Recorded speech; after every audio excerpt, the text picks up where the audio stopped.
C'est vrai que la dialyse, c'est un bouleversement. J'étais champion de Bretagne badminton avec sport-études. Et après, c'est vrai que la maladie, elle est arrivée à l'âge de 18 ans.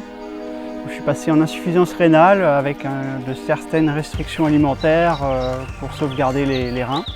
Et puis en 97, à l'âge de 20 ans, j'ai été obligé de commencer les dialyses voilà, et être inscrit sur la liste d'attente de greffe. De 97 à 2002, j'ai pu continuer à travailler, mais en faisant des dialyses 3 fois par semaine après mon travail. J'allais en dialyse, faire des dialyses de 4 heures de soirée. Alors les journées où j'avais dialyse, c'était très éprouvant. Physiquement, c'était très éprouvant. Et les jours où j'avais pas de dialyse, mentalement, j'avais pas envie de faire autre chose, de m'ouvrir aux autres, de faire de l'activité physique. On n'avait pas l'énergie mentale et physique.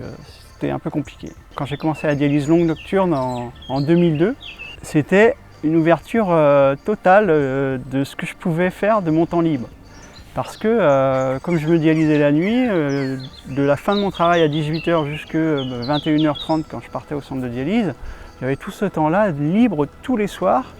Et non seulement j'avais ce temps libre là tous les soirs, mais au bout de 15 jours, je me suis rendu compte que j'aurais pu avoir l'énergie, que j'avais l'énergie pour aller faire ce que je voulais faire, et notamment vivre avec des passions. Quand on est, en tout cas dans le cadre de la dialyse, quand on est mieux filtré, qu'on est mieux dialysé, on a une valorisation qui est hyper importante.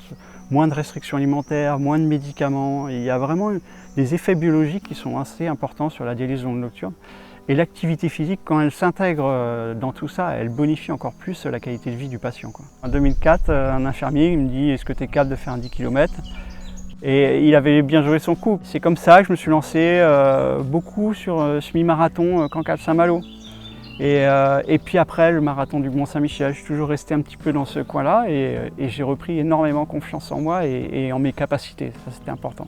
Ils n'avaient pas ces retours-là, quoi. D'un sportif dialysé, pouvoir partir sur toute une journée en trail, en ultra-trail, longue distance, dans le pays, dans l'île de la Réunion, cette île volcanique, vertigineuse de l'intérieur, avec des dénivelés un peu hors normes. Bon, pour eux, il fallait vraiment prendre les précautions, quoi. Là, je suis parti plutôt confiant et c'était un 67 km, plus de 4000 mètres de dénivelé.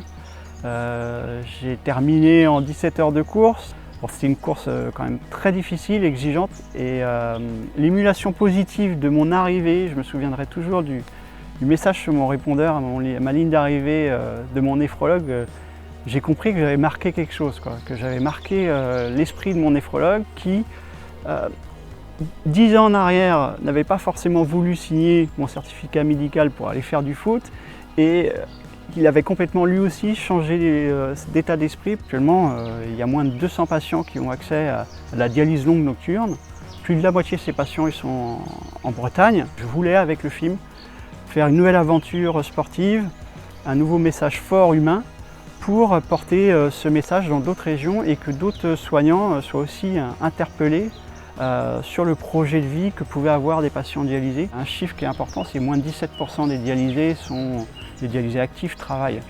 Voilà, on voit bien que l'appauvrissement, la précarité, les inégalités sociales, elles sont là. Et moi, j'ai été faire un petit sondage dans mon centre de dialyse de nuit. Sur 38 patients, il y en a plus de 65% qui sont en situation de travail. Donc on voit bien, les gens ils sont en dialyse arrêt, ils sont en bien meilleure santé, ils conservent leur emploi et ils participent aussi à la vie de toute la collectivité, de la société. Moi, je suis trésorier des foulées de Donlou, j'avais créé une association pour militer pour le don d'organes. En fait, je suis investi pleinement dans la société et ça, c'est valorisant pour la société, tout simplement.